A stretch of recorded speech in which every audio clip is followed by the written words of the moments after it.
اولاً تمام قسم کی تعریفات، حمد و ثنا، عظمت، بڑائی و کبریائی، یکتائی و تنہائی، بادشاہی و شہنشاہی، وحدہ لا شریک، خالق کائنات، مالک ارض و سماء کے لیے لائق اور سیبا ہے، جو کہ آسمانوں میں رشتوں کو ملاتا ہے اور جو ذات اقدس و مقدس لوگوں کے رشتوں کو اس طرح سے ملاتا ہے کہ کسی کا مشرق میں اور کسی کا مغرب میں ملا دیتا ہے۔ اور وہ ذات اقدس و مقدس اگر رشتوں کو توڑنے پر آئے تو پھر اسے کوئی جوڑ نہیں سکتا ہے، اور اگر وہ جوڑنے پر آئے تو کوئی توڑ نہیں سکتا ہے۔ بعدہ درود اور سلام ہو تمام بھیجے گئے انبیاء کرام اور رسولان اعظام پر، خصوصاً بالخصوص سید الاولین والآخرین، امام المجاہدین والمتقین، امام الثقلتین و امام القبلتین و امام الحرمین و امامنا فی الدنیا و امامنا فی الآخرہ و امامنا فی الجنہ، جناب محمد عربی صلی اللہ تعالی علیہ وسلم پر۔ اللهم صل على محمد وعلى آل محمد كما صليت على إبراهيم وعلى آل إبراهيم إنك حميد مجيد، اللهم بارك على محمد وعلى آل محمد كما باركت على إبراهيم وعلى آل إبراهيم إنك حميد مجيد۔ محترم بزرگوں، نوجوانوں، عزیز ساتھیوں اور خواتین اسلام، آج کی خطبہ جمعہ کا موضوع بحث ہے نکاح کے فوائد و مقاصد۔ جیسا کہ ہم اور آپ جانتے ہیں کہ نکاح کی حیثیت اسلام کی نظر میں بہت ہی زیادہ اہم ہے، اور نکاح کے فضائل بھی بے شمار ہیں۔ تو سوال یہ پیدا ہوتا ہے کہ آخر کیا وجہ ہے، آخر اس کے کیا مقاصد ہیں، آخر اس کے کیا کیا فائدے ہیں کہ اللہ رب العالمین نے لوگوں کے لیے نکاح کو مشروع قرار دیا اور نکاح کرنا یہ ضروری قرار دیا۔ آپ صلی اللہ تعالیٰ علیہ وسلم نے ایسا کیوں؟ آج کے خطبہ جمعہ کے اندر میں انہی رازوں اور انہی فوائد کو، انہی مقاصد کو آپ کے سامنے میں مختصر طور پر واضح کروں گا۔ نکاح کے جو مقاصد ہے، نکاح کے جو فوائد ہے، ان میں سے سب سے بڑا عظیم فائدہ اور عظیم مقصد یہ ہے کہ نکاح کرنے سے ایک انسان کا دین مکمل ہوتا ہے اور انسان سنتوں کی تکمیل کرتا ہے۔ جب تک کوئی انسان نکاح نہیں کر لیتا ہے اس کا دین آدھا رہتا ہے، یاد رکھ لیجئے، وہ آدھے دین والا ہوتا ہے، اس کا دین مکمل نہیں ہوتا ہے۔ آپ صلی اللہ تعالیٰ علیہ وسلم نے فرمایا کہ اذا تزوج العبد فقد استکمل نصف الدین، کہ جب کوئی انسان نکاح کر لیتا ہے تو وہ اپنے آدھے دین کو مکمل کر لیتا ہے۔ فَلْيَتَّقِ اللَّهَ فِي النِّصْفِ الْبَاقِي، کہ وہ انسان آدھے دین کے بارے میں اللہ رب العالمین سے ڈرے۔ اللہ اکبر، یہ نکاح آدھا دین ہے۔ انسان جب نکاح کر لیتا ہے تو اپنے دین اور ایمان کی حفاظت کر لیتا ہے، آدھا۔ اب آگے آپ صلی اللہ تعالیٰ علیہ وسلم نے فرمایا اب انسان جو آدھا جو بچا ہوا ہے اللہ کا تقوی اختیار کرے، اپنے دل کے اندر اللہ کا ڈر اور خوف اختیار کرے، اپنی آخرت کی فکر کرے اور گناہوں سے بچے، اپنے دین کی حفاظت کرے۔ گویا کہ جو انسان نکاح نہیں کرتا ہے وہ اپنے پورے دین کو خطرے میں ڈالتا ہے، یاد رکھ لیجئے، اور جو نکاح کر لیتا ہے وہ اپنے آدھے دین کو تو کم سے کم بچا لیتا ہے، اور جب آدھے دین کو بچا لیا تو پھر تو وہ انسان اپنے بقیہ دین کو بھی بچا لے گا انشاءاللہ۔ اور سنت کی بھی تکمیل کیسے ہوتی ہے، آئیے اس بارے میں میں آپ کو ایک دوسری حدیث سناتا ہوں۔ انس بن مالک رضی اللہ تعالیٰ عنہ راوی حدیث ہے، کہتے ہیں کہ کچھ لوگ آپ صلی اللہ تعالیٰ علیہ وسلم کے ازواج مطہرات کے پاس آئے اور انہوں نے آپ صلی اللہ تعالیٰ علیہ وسلم کی عبادتوں کے بارے میں پوچھا کہ آپ صلی اللہ تعالیٰ علیہ وسلم راتوں میں تنہائیوں میں کیسی عبادتیں کیا کرتے ہیں۔ تو جب ہماری ماؤں نے انہیں باخبر کیا اور انہیں آپ صلی اللہ تعالیٰ علیہ وسلم کی عبادتوں کے بارے میں بتلایا تو وہ حیران و پریشان ہو گئے اور کہنے لگے آپ صلی اللہ تعالیٰ علیہ وسلم کا کہاں مقام ہے اور ہمارا کہاں مقام ہے؟ آپ صلی اللہ تعالیٰ علیہ وسلم کے اگلے پچھلے گناہ معاف فرما دیے گئے ہیں، پھر بھی آپ اتنی عبادت کرتے ہیں، اور ہم تو آپ صلی اللہ تعالیٰ علیہ وسلم کے مقابلے میں کچھ بھی نہیں ہیں۔ اگر ہم نے آپ صلی اللہ تعالیٰ علیہ وسلم کی جیسی عبادت نہیں کی یا اس سے بڑھ کر کی عبادت نہیں کیا تو ہم ہلاک و برباد ہو جائیں گے۔ تو ان میں سے ایک انسان نے کہا کہ اب آئندہ سے میں راتوں میں کبھی نہیں سوؤں گا، میں ہمیشہ تہجد کی نماز پڑھوں گا، ساری رات نفل عبادتیں کرتا رہوں گا۔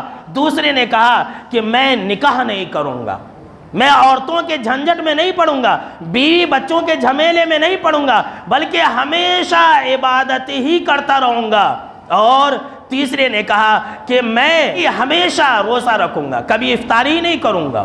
اور ایک دوسری روایت کے اندر ہے کہ کسی نے کہا کہ میں گوشت ہی نہیں کھاؤں گا، میں اچھے سے اچھے پکوان نہیں کھاؤں گا۔ گوشت کھانے سے انسان کے جذبات بھڑکتے ہیں، نفسانی خواہشات پیدا ہوتے ہیں، لہٰذا میں گوشت ہی نہیں کھاؤں گا۔ جب وہ صحابہ کرام آپ صلی اللہ تعالیٰ علیہ وسلم کی ازواج مطہرات کے پاس آئے تھے تو اس وقت آپ صلی اللہ تعالیٰ علیہ وسلم موجود نہیں تھے۔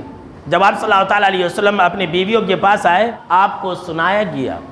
جب آپ کو سنایا گیا تو آپ صلی اللہ تعالیٰ علیہ وسلم فوراً اپنے حجرے سے نکلے اور خطبہ دینے کے لیے کھڑے ہوئے اور کہا کہ اے لوگوں، مجھے معلوم ہوا ہے کہ تم میں سے کوئی انسان یا کچھ لوگ اس طرح کی باتیں کرتے ہیں۔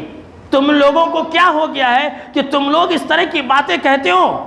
اللہ کی قسم، میں تم میں سب سے زیادہ اللہ رب العالمین سے ڈرنے والا ہوں، میں تم سب سے زیادہ اللہ کا تقوی رکھنے والا ہوں، اپنے دل کے اندر اللہ کا ڈر اور خوف رکھنے والا ہوں، لیکن میں روزے بھی رکھتا ہوں اور افطاری بھی کرتا ہوں، میں رات میں سوتا بھی ہوں اور تہجد کی نماز بھی پڑھتا ہوں، وَأَتَزَوَّجُ النِّسَاءَ، اور میں نکاح بھی کرتا ہوں، فَمَنْ رَغِبَ عَنْ سُنَّتِي فَلَيْسَ مِنِّي، تو لوگوں سنو، جو انسان میری سنت سے منہ موڑے گا، میری سنت سے اعراض کرے گا، میری سنت پر عمل نہیں کرے گا، ایسے لوگوں سے میرا کوئی تعلق ہی نہیں ہے۔ اللہ اکبر۔ کیا کہا؟ جب لوگوں نے یہ کہا کہ میں نکاح ہی نہیں کروں گا تو آپ صلی اللہ تعالیٰ علیہ وسلم نے کہا یہ میرا طریقہ نہیں ہے، نکاح کرنا یہ آپ صلی اللہ تعالیٰ علیہ وسلم کا طریقہ تو ہے ہی ہے۔ میرے دوستو، تمام انبیاء و رسول کا طریقہ ہے، جتنے بھی انبیاء اور رسول تھے وہ تمام کے تمام بیوی بچوں والے تھے۔ جو انسان نکاح نہیں کرتا ہے گویا کہ وہ انسان آپ صلی اللہ تعالیٰ علیہ وسلم کی سنتوں کو تو چھوڑتا ہی چھوڑتا ہے، تمام انبیاء اور رسول کی سنتوں کو چھوڑ دیتا ہے۔ ہمارے سماج اور معاشرے کے اندر کتنے ایسے لوگ ہیں جو معمولی بہانہ بنا کر کے نکاح نہیں کرتے، نہیں میں کما کے نہیں کھلا سکتا، نہیں میرے پاس جو ہے آج کل پیسے نہیں ہیں، پیسے ہیں لیکن دکھانے کے لیے پیسے نہیں ہیں، پیسے تو ہے لیکن ہائی فائی شادی کرنے کے لیے پیسے نہیں ہیں، اسی لیے انسان شادی نہیں کر رہا ہے۔ سن لیجیے، اگر انسان کے پاس دو چیزیں ہیں تو اس کے اوپر شادی کرنا فرض اور واجب ہے، اور اگر دو چیزیں نہیں ہیں تو شادی اور نکاح کرنا فرض اور واجب نہیں ہے۔ وہ دو چیزیں کون سی ہیں؟ آئیے ہم حدیث سن لیتے ہیں۔ حضرت عبداللہ بن مسعود رضی اللہ تعالیٰ عنہ راوی حدیث سے کہتے ہیں کہ آپ صلی اللہ تعالیٰ علیہ وسلم نے کہا یا معاشر الشباب من استطاع منکم الباءۃ فلیتزوج، کہ نوجوانوں کی جماعت تم میں سے جو شخص بھی باءہ کی طاقت رکھے وہ فوراً شادی کر لے۔ اے نوجوانوں کی جماعت تم میں سے جو شخص بھی باءہ کی طاقت رکھے فوراً شادی کر لے۔ کیوں؟ آپ صلی اللہ تعالیٰ علیہ وسلم نے فرمایا کہ اگر کوئی انسان جو باءہ کی طاقت رکھے گا اگر شادی کرے گا تو اسے دو عظیم فائدے ملیں گے۔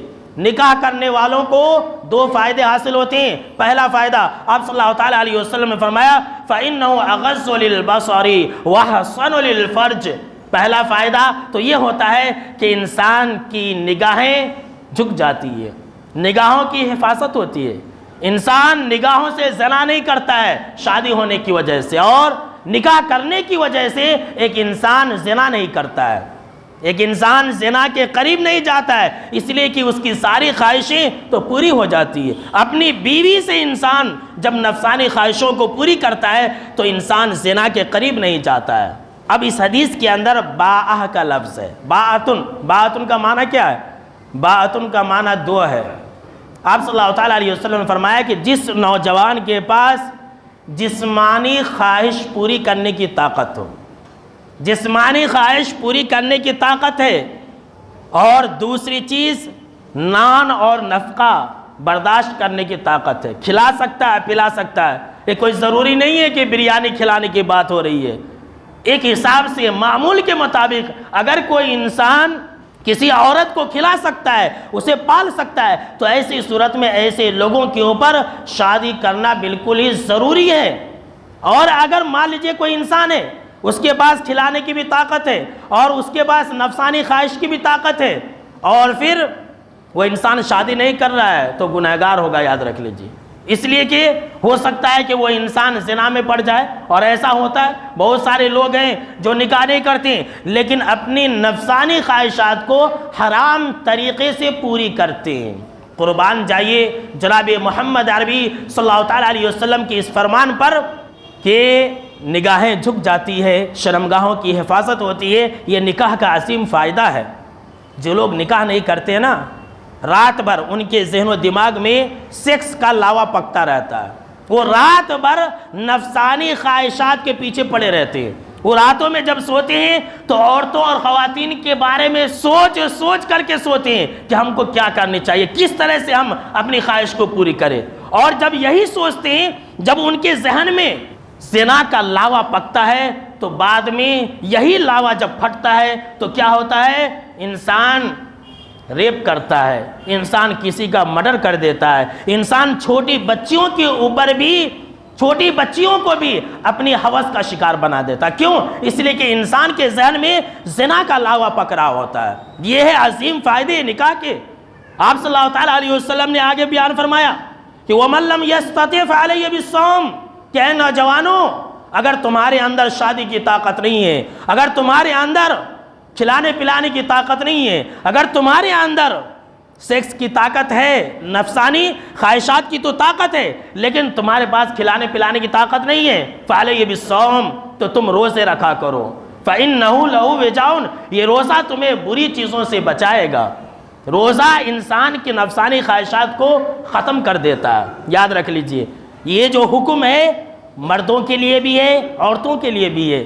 جس انسان یا جس نوجوان کی شادی نہیں ہو رہی ہے، ایسے لوگ زیادہ نفلی روزہ رکھے۔ جس لڑکی کی شادی وقت پر نہیں ہو رہی ہے، وہ لڑکی بھی روزہ رکھے۔ کیوں؟ اس لیے کہ روزہ رکھنے سے انسان کی نفسانی خواہشات کم پڑ جاتی ہے، ماند پڑ جاتی ہے، جو نفسانی خواہشات کی رگیں ہوتی ہے وہ ڈھیلی پڑ جاتی ہے۔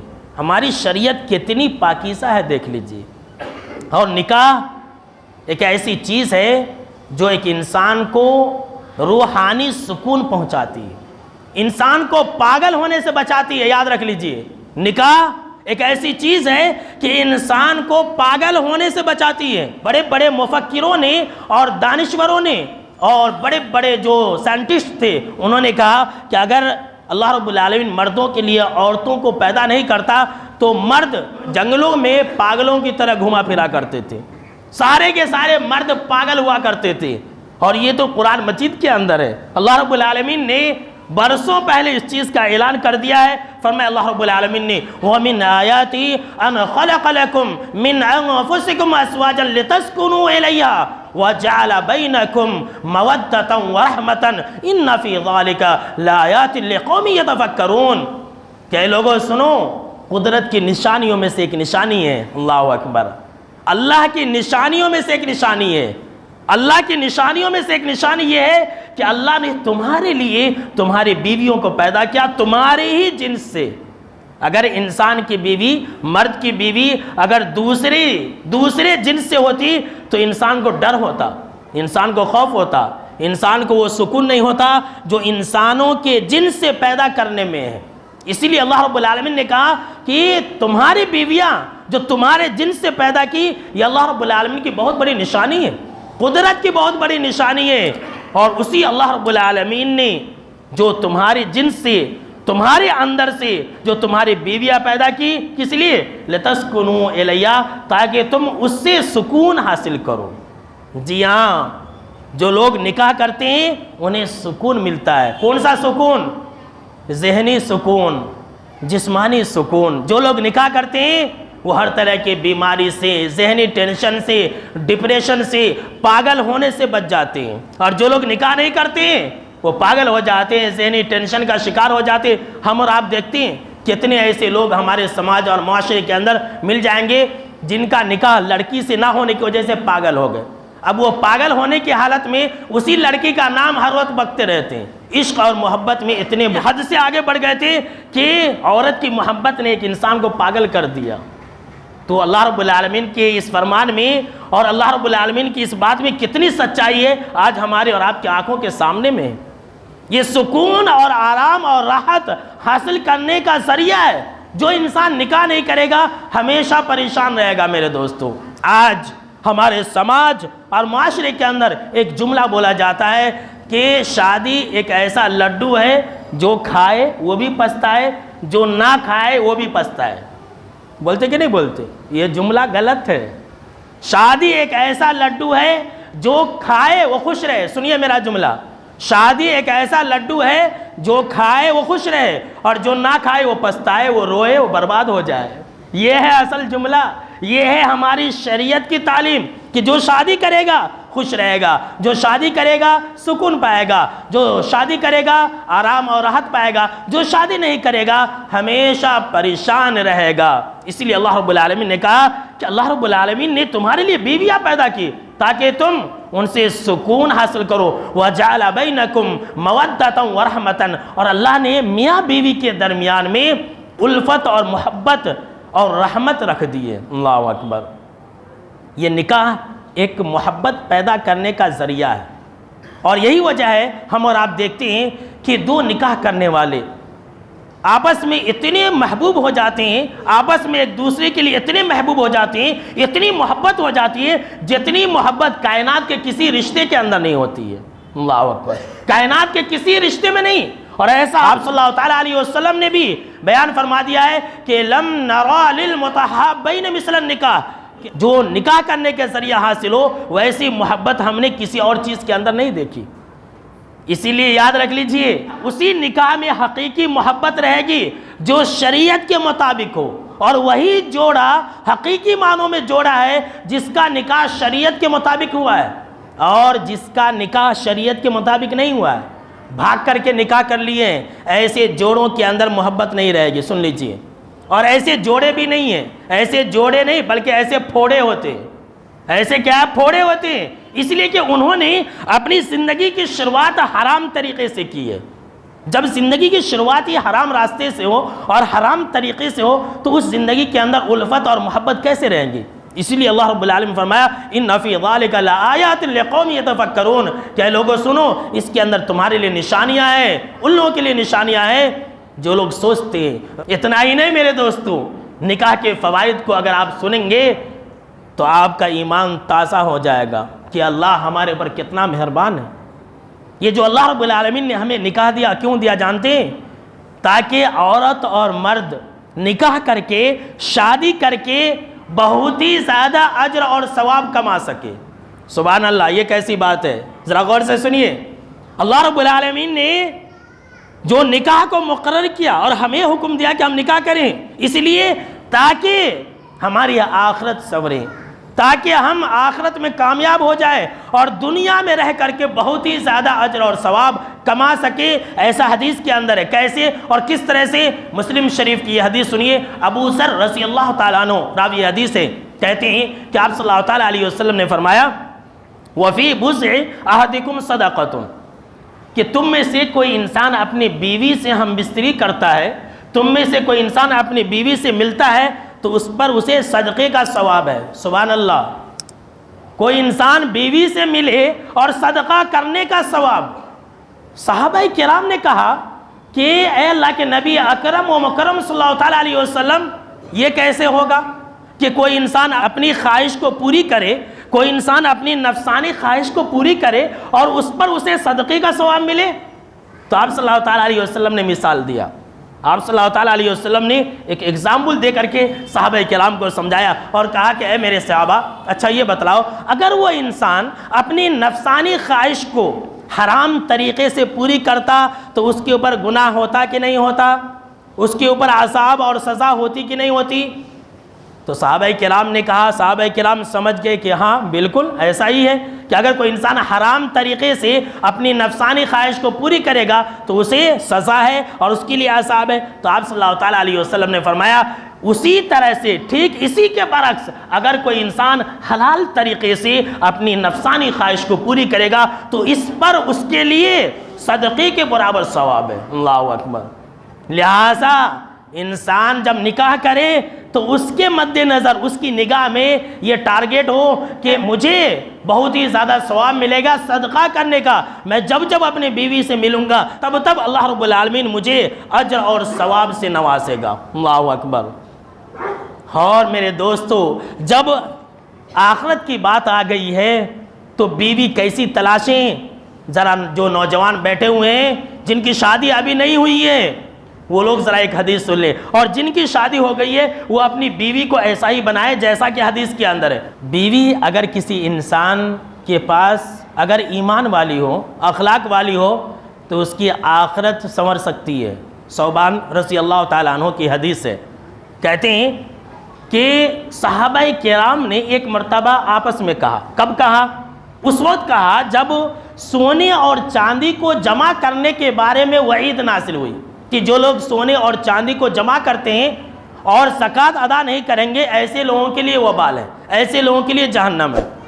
تو جب اس طرح کی آیت نازل ہوئی تو صحابہ کرام نے کہا کہ جب اللہ نے سونا اور چاندی جمع کرنے سے منع کیا ہے تو ہم پھر کون سا مال جمع کریں، ہم کون سا خزانہ جمع کریں؟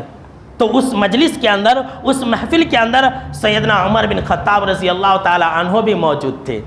کہا کہ رکو، ابھی میں تمہارے اس کوشچن کا آنسر لے کر کے آتا ہوں، رکو ابھی میں تھوڑی دیر میں تمہارا یہ جو مسئلہ حل کر دیتا ہوں۔ سیدھا اٹھے اور اونٹ پر سوار ہوئے اور آپ صلی اللہ تعالیٰ علیہ وسلم کے پاس آئے اور کہا کہ اللہ کے نبی اکرم و مکرم صلی اللہ تعالیٰ علیہ وسلم، اللہ رب العالمین نے سونا اور چاندی جمع کرنے کے بارے میں اس طرح کی باتیں کہی ہیں، اب ہم کون سا مال جمع کریں؟ تب آپ صلی اللہ تعالیٰ علیہ وسلم نے کہا کہ اے میرے صحابہ، اے میرے امت کے لوگوں سنو، اگر تمہیں مال ہی جمع کرنا ہے، اگر تمہیں خزانہ ہی جمع کرنا ہے، اگر تمہیں سونا اور چاندی ہی جمع کرنا ہے تو تم میں سے ہر انسان 3 چیزیں جمع کرے، تم میں سے ہر انسان 3 چیزیں جمع کرے، اور یہ 3 چیزیں اس کے سونا اور چاندی کے جمع کرنے سے بھی بہت بہتر ہے۔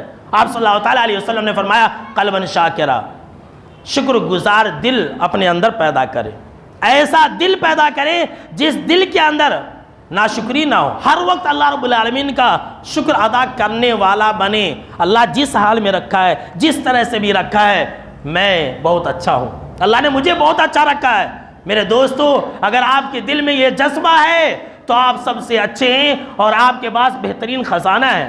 لیکن اگر آپ روتے ہیں اس کا دکان اتنا اچھا چل رہا، میرا کچھ بھی نہیں چل رہا، وہ اتنا اچھا کما رہا، وہ کافر ہے، وہ مشرک ہے، بے نمازی ہے، اللہ اسے اتنا دے رہا، مجھے کچھ بھی نہیں دے رہا ہے، تو آپ کے اندر خیر اور بھلائی کچھ بھی نہیں ہے۔ اپنے دل کے اندر قلباً شاکرا، شکر گزار دل پیدا کیجئے۔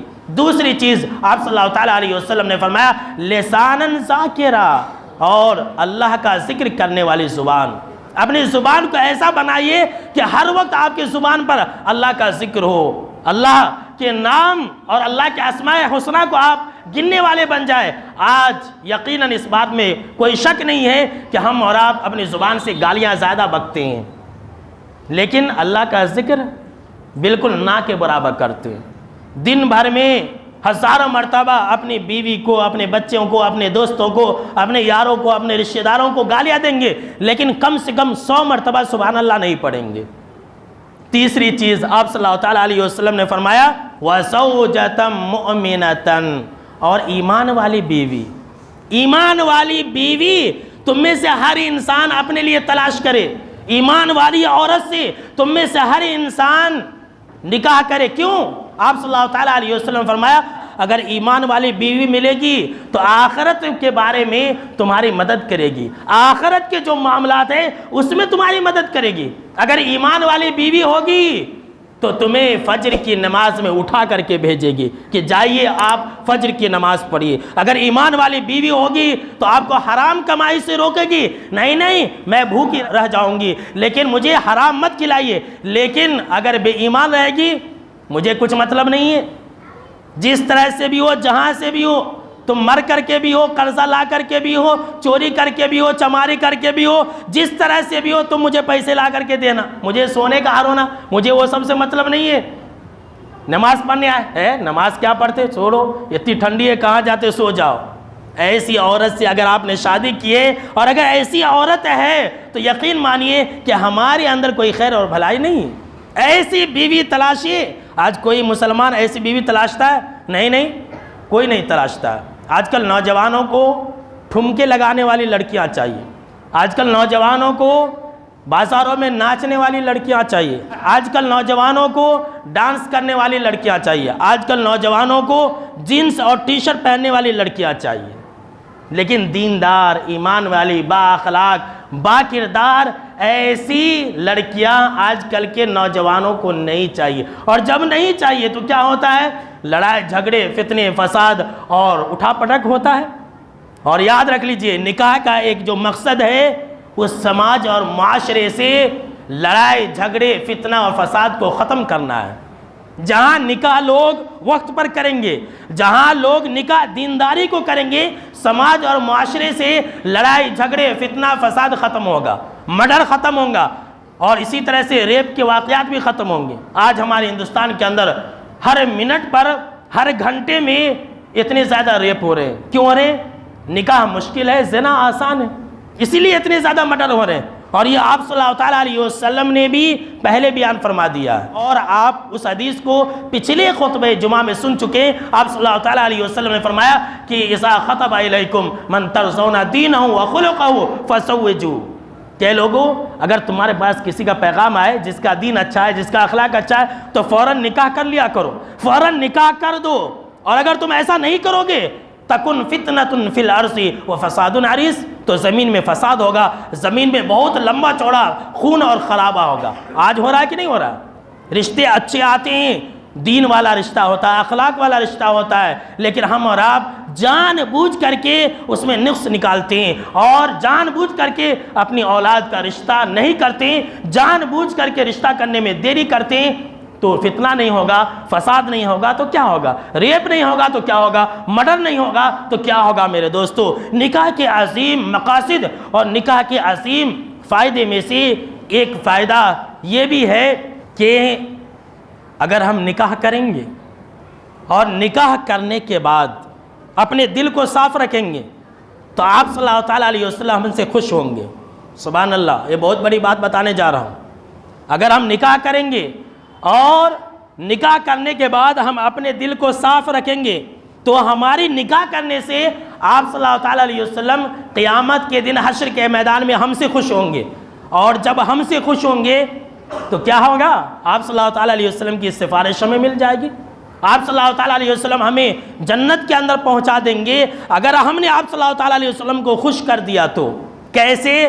وہ کس طرح سے کہ نکاح کا ایک مقصد یہ بھی ہے کہ انسان زیادہ بچے پیدا کرے۔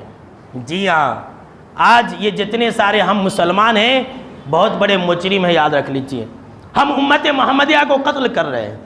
یہ جتنے سارے ہم لوگ بیٹھے ہوئے ہیں ہم امت محمدیہ کے قاتل ہیں، ہم امت محمدیہ کو بڑھانا نہیں چاہتے ہیں، گھٹانا چاہتے ہیں۔ کیا کرتے ہیں؟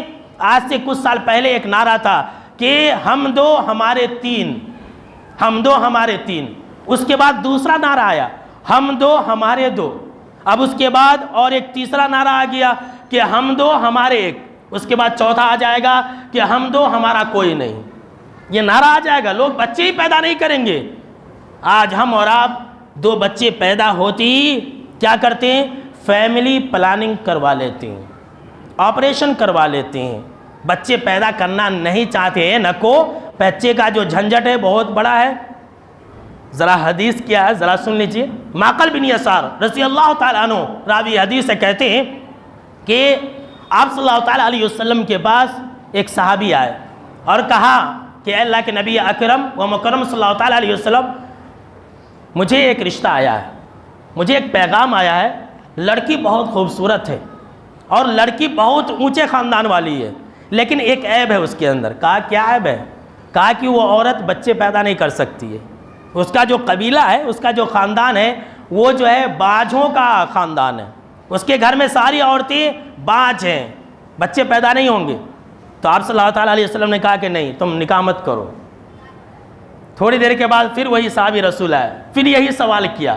آپ صلی اللہ تعالیٰ علیہ وسلم نے کہا کہ نہیں، نکاح مت کرو، ایسی عورت سے نکاح مت کرو جو بچے پیدا کرنے کے قابل ہی نہ ہو۔ پھر تیسری مرتبہ وہ صحابہ رسول آئے، تب آپ صلی اللہ تعالیٰ علیہ وسلم نے کہا کہ میرے صحابہ سنو، تزوجوا الودود الولود فإنی مکاثر بکم الامم یوم القیامت، کہ میرے صحابہ، اے میری امت کے لوگوں سنو، تم ایسی عورت سے شادی کرنا جو زیادہ محبت کرنے والی ہو اور زیادہ بچہ جننے والی ہو۔ کیوں؟ اس لیے کہ میں تمہاری کثرت پر، جب تم زیادہ بچے پیدا کرو گے امت محمدیہ کی تعداد زیادہ ہوگی، تو میں تمہاری کثرت پر کل قیامت کے دن حشر کے میدان میں فخر کروں گا کہ واہ میری امت کی تعداد اتنی زیادہ ہے، امت محمدیہ کی تعداد اتنی زیادہ ہے۔ یہ آپ صلی اللہ تعالیٰ علیہ وسلم نے نکاح کا ایک مقصد بتلایا تھا، نکاح کے ایک فائدہ بتلایا تھا۔ آج ہم نے آپ صلی اللہ تعالیٰ علیہ وسلم کی اس آرزو اور اس خواہش کو قتل کر دیا ہے، اور قتل کر رہے نہیں، ہم بچہ پیدا نہیں کریں گے، ہم کو بچہ پیدا کرنا ہی نہیں ہے۔ یہاں تک بولتے ہیں کتنے جوڑے تو ایسے ہوتے ہیں جو شروع ہی میں شادی ہوتی 5-6 سال کے لیے بچہ پیدا نہ ہونے والا انجیکشن ڈلوا لیتے ہیں۔ اللہ ایسا کرتا ہے کہ بچے بھی نہیں ہوتے، بعد میں روتے ہیں۔ تو جو لوگ بھی یہ خواہش اور یہ آرزو رکھتے ہیں اپنے دل سے نکال دیجئے میرے دوستو، ورنہ بہت پچھتائیں گے۔ ذرا سوچئے کہ آپ صلی اللہ تعالیٰ علیہ وسلم کتنی بڑی بات کہی ہے کہ تم نکاح کرو، بچے پیدا کرو۔ کیوں؟ اس لیے کہ تم بچے پیدا کرو گے، امت محمدیہ کی تعداد زیادہ ہوگی، میں قیامت کے دن دیگر انبیاء کرام پر فخر جتاؤں گا کہ دیکھو تمہاری امت اتنی ہے اور میری امت دیکھو کتنی زیادہ ہے۔ لیکن آج ہم نے اور آپ نے آپ صلی اللہ تعالیٰ علیہ وسلم کی اس خواہش کا جنازہ نکال دیا اور کافروں اور مشرکوں کی باتوں میں اور بہکاووں میں آ گئے۔ تو آخر میں اللہ رب العالمین سے یہ دعا ہے کہ اللہ رب العالمین ہم کو اور آپ کو نیک سمجھ عطا فرمائے، آمین۔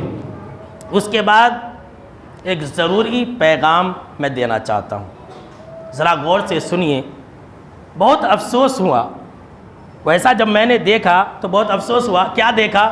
دیکھیے، یہ ہمارے پچھلے جمعہ کا 50 روپیہ کا نوٹ ہے، کسی بھائی نے ہماری مسجد کو ایسا چندہ دیا ہے۔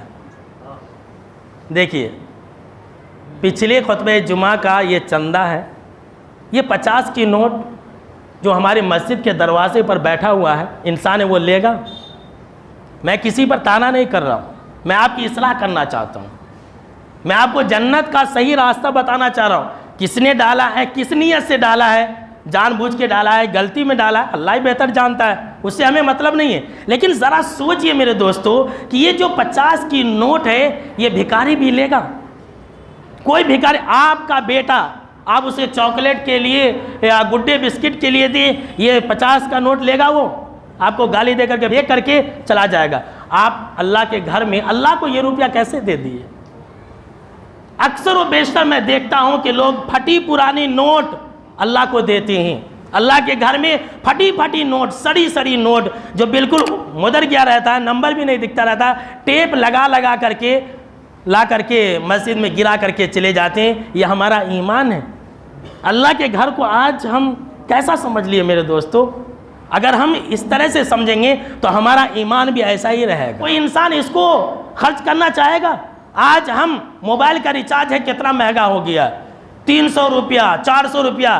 آج ہم جب دکان میں جاتے ہیں تو اچھے اچھے نوٹ دیتے ہیں، اس وقت تکلیف نہیں ہوتی ہے، جبکہ ہم موبائل میں حرام چیزوں کو خرچ کرتے ہیں، اس نیٹ بیلنس کو ہم دیکھنے میں حرام چیزوں کو خرچ کرتے ہیں۔ لیکن یہ 50 روپیہ دینے میں ہم کو کتنی تکلیف ہوتی ہے کہ ہم پھٹی پرانے نوٹ جو ہے لا کر کے دے دیتے ہیں۔ یہ ہمارا ایمان، یہ ہمارا اللہ سے تعلق ہے۔ ارے میرے دوستو، یہ مسجد ہے، یہ اللہ کا گھر ہے، یہاں آپ آتے ہیں آپ کا ایمان تازہ ہوتا ہے، یہاں آپ آتے ہیں آپ کی روح میں تازگی آتی ہے، یہاں آپ آتے ہیں آپ کا جو ایمان ہے وہ چارج ہو جاتا ہے۔ اور آپ ایسے گھر کو اگر اس طرح سے کریں گے تو آپ کا ایمان ختم ہوگا یا مٹ جائے گا یا زندہ رہے گا؟ یقین مانیے کہ ہمارے دل سے ایمان مٹ جائے گا۔ لہٰذا میرے دوستو، اللہ کے گھر میں کم سے کم احترام تو کیجئے، اچھے اچھے نوٹ تو دیجئے، کم سے کم جو ہے یہ آخرت بنا رہے ہیں آپ یہ مسجد کو جو دے رہے ہیں، یہ مت سمجھیے کہ آپ جو ہے مسجد کا کرنٹ بل بننے میں جا رہا ہے، مسجد کے مؤذن صاحب کو جا رہا ہے، امام صاحب کو جا رہا ہے، متولیہ کیا کر رہے ہیں کہ ایسے بھی بولنے والے لوگ آ رہے تھے۔ یہ جو نوٹ ہے، یہ نوٹ آپ کی جنت کا فیصلہ کرے گی۔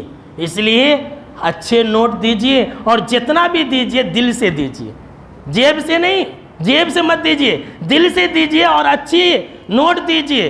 کہتے ہیں کہ ایک آدمی نے مسجد میں چندہ ڈالنے کے لیے جیب سے نکالا، پھٹا پرانا 10 کا نوٹ نکالا اور ڈال دیا۔ اس کے بازو میں ایک آدمی بیٹھا تھا، وہ 2000 نکال کر کے 2000 جو ہے نوٹ اسے دیا۔ وہ کیا سمجھا کہ بازو والا دے رہا ہے، وہ اس نے اس میں ڈال دیا۔ پھر بعد میں اسے بولا بھائی تم جو 10 کا نوٹ نکال رہے تھے نہیں، جبھی تمہارے جیب سے وہ 2000 کا نوٹ گرا تو میں وہ دیا تھا تمہارے گھر، یہ پہلے بولنا تھا نہیں کیا، کتنا بڑا نقصان ہو گیا۔ تو ایسا مت کیجئے میرے دوستو، یہ اللہ کا گھر ہے تو دل سے مسجد میں خرچ کریں گے، بولیے بھائی انشاءاللہ، اور جتنی اپنی طاقت ہے اتنا کیجئے۔ یہ ساری چیز ایسی ہیں جس سے ہمارا ایمان تازہ ہوتا ہے، اور یہ ایسی چیزیں جس کی وجہ سے آپ کے دل میں مسجد کی محبت پیدا ہوگی۔ اس طرح کے نوٹ ڈالیں گے تو کتنا بڑا نقصان ہوگا، ذرا سوچیں میرے دوستو۔ اللہ رب العالمین ہم کو اور آپ کو عقل سلیم سے نوازیں، آمین۔